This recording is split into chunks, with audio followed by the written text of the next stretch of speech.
Pse po zvarritet gjykimi i Erion Veliajt, Ilir Metës dhe shokëve të tyre?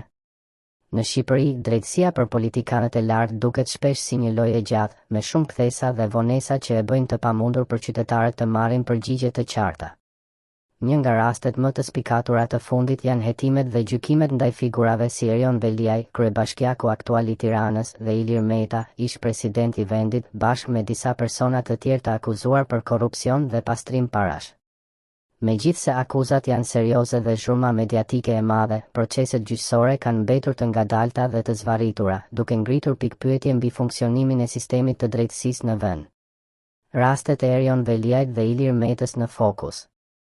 Erion Veliaj u arrestua në fillim të vitit 2025 në ndyshimet për përfshirje në korrupsion lidhur me projektet e mëdha infrastrukturore në kryeqytet, përfshirë skandalin e inceneratorëve dhe kompaninë 5D, të cilat akuzohen për përvetësim të fondeve publike dhe pastrim parash. Gjithashtu, SPAK ka hetuar pasurinë e tij dhe të familjes, e cila rezulton të ketë shpenzime të jashtëzakonshme që nuk justifikohen me të ardhurat e deklaruara. Përkundër arrestimit dhe masës së sigurisë, arrest në burg, gjykimi kundër tij ka qenë i ngadalshëm dhe ka kaluar nëpër disa seanca shtyrjeje. Nga ana tjetër, Ilir Meta, një nga figurat më të njohura politike në Shqipëri dhe ish president i vendit, u përball me akuzat të ngjashme korrupsioni dhe fshehjeje të pasurisë, duke u arrestuar në fund të vitit 2024. Gjatë kohës në qeli, Meta ka deklaruar se procesi ndaj tij është i motivuar politikisht dhe ka paralajmëruar se do të drejtohet në Gjykatën Evropiane të Drejtave të Njeriut. Megjithatë, edhe çështja e tij është karakterizuar nga një proces i gjatë dhe i komplikuar gjyqësor. Faktorët që vonojnë drejtësinë. Por përse ndodh që gjykimet e figurave të tilla të rëndësishme të zvarriten kaq shumë? Ja disa nga arsyet më kryesore. 1. Kompleksiteti i dosjeve.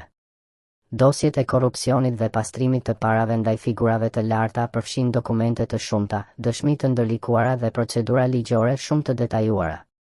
Hetimi i rrjetit të lidhjeve që mund të përfshijë kompani fantazm, llogari bankare ndërkombëtare dhe dokumentacione të komplikuara merr kohë të konsiderueshme nga institucionet. Shpesh, mbledhja dhe verifikimi i provave kërkon bashkëpunimin ndërkombëtar, që shton edhe më shumë kohën. 2. Presioni politik dhe ndikimet e jashtme. Figura politike si Veliaj dhe Meta kanë influencë të madhe brenda dhe jashtë politikës, dhe kjo mund të ndikojë drejt për drejt në procesin e drejtësisë.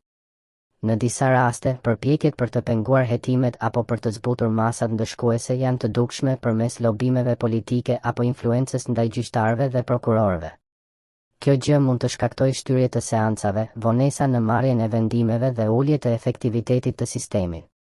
3. Mungesa e burimeve dhe kapaciteteve. Institucionet e drejtësisë në Shqipëri, veçanërisht SPAK dhe gjykatat e posaçme, përballen me mungesë burimesh njerëzore dhe financiare. Kjo bën që të ketë ngarkesë të madhe pune për prokurorët dhe gjyqtarët, që janë të detyruar të trajtojnë shumë çështje njëherësh. Mungesa e ekspertizës specifike në hetimet e korrupsionit të nivelit të lartë është gjithashtu një problem i rëndësishëm. 4. Procedurat burokratike dhe ligjore. Sistemi gjyqësor shqiptar është i njohur për burokracinë dhe procedurat e gjata, që shpesh pengojnë zhvillimin normal të proceseve. Ankesa, shtyrje të seancave për arsye formale, kërkesa për prova shtesë dhe mungesa e koordinimit ndërmjet institucioneve përbëjnë pengesa të vazhdueshme. Efektet e zvarritjes së drejtësisë. Vonimi i gjykimeve ndaj politikanëve të lartë ka pasoja serioze për demokracinë dhe besimin e qytetarëve në shtetin e së drejtës.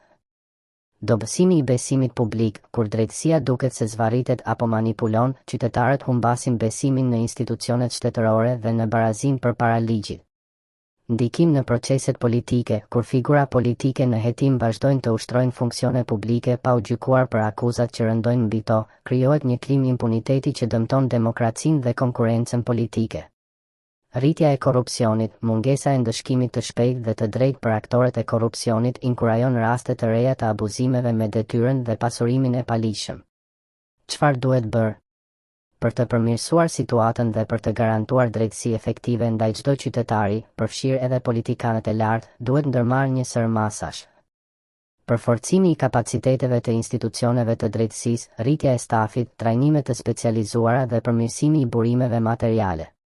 Përmirësimi i procedurave gjyqësore, shmangia e burokracisë së panevojshme dhe vendosja e afateve të detyrueshme për gjykime. Mbikëqyrja dhe transparenca, publikimi i progresit të çështjeve të mëdha dhe sigurimi i aksesit të medias dhe publikut për të parandaluar ndikimet politike. Mbështetje nga bashkësia ndërkombëtare, bashkëpunim më i ngushtë me institucione të huaja për hetime dhe ekspertizë. Proceset gjyqësore ndaj Erion Veliajt, Ilir Metës dhe bashkëpunëtorëve të tyre janë një test i rëndësishëm për sistemin e drejtësisë në Shqipëri. Zvarritjet dhe vonesat nuk janë vetëm çështje teknike, por pasqyrojnë sfidat serioze të pavarësisë dhe efikasitetit të institucioneve të drejtësisë. Vetëm duke adresuar këto probleme dhe duke garantuar një proces të drejtë, të shpejtë dhe të paanshëm, Shqipëria mund të përparojë drejt një shteti më të drejtë dhe më të besueshëm për të gjithë qytetarët.